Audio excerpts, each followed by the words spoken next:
நமது டிஎன்எஸ்சிடி ஆப்பில் தொகுத்தறி மதிப்பெண் எவ்வாறு பதிவிடுவது என்பதை இப்போது நம்ம பார்க்கலாம். நம்ம டிஎன்எஸ்சிடி ஆப்பை எடுத்துக்க போகிறோம்.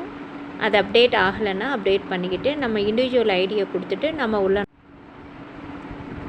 நுழைஞ்சால் எண்ணும் எழுத்தும் அப்படின்ற ஆப்ஷனை நம்ம டச் பண்ணுறோம். அதுக்கடுத்து சம்மேட்டிவ் அசஸ்மெண்ட் இருக்கும். சம்மேட்டிவ் டச் பண்ணுறோம்.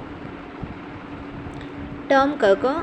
டேர்ம் ஃபஸ்ட்டு போட்டு நம்ம செலக்ட் பண்ணிக்கிறோம். இப்போ இதில் சப்ஜெக்ட் வைஸாக நமக்கு கொடுத்துருப்பாங்க. கிளாஸ் வைஸும் சப்ஜெக்ட் வைஸும். இப்போ நமக்கு எந்த வகுப்பு தேவையோ அந்த வகுப்பை நம்ம எடுத்துக்கலாம். இப்போ முதல் வகுப்பு தமிழ் படத்தை நான் தேர்ந்தெடுத்துக்கிறேன். இப்போ கீழே ரெக்கார்டு இருக்குது. நம்ம முதல் வகுப்பு மாணவர்கள் எல்லாம் இருக்காங்களான்றதை செக் பண்ணிவிட்டு நம்ம ரெக்கார்ட் கொடுத்துக்கலாம். ரெக்கார்ட் கொடுத்துட்டு இப்போ இருக்கிற எல்லா ஸ்டூடெண்ட்டோட நேமும் இப்படி கொடுத்துருப்பாங்க. இப்போ முதலாவது கிருஷிகான்ற குழந்தை.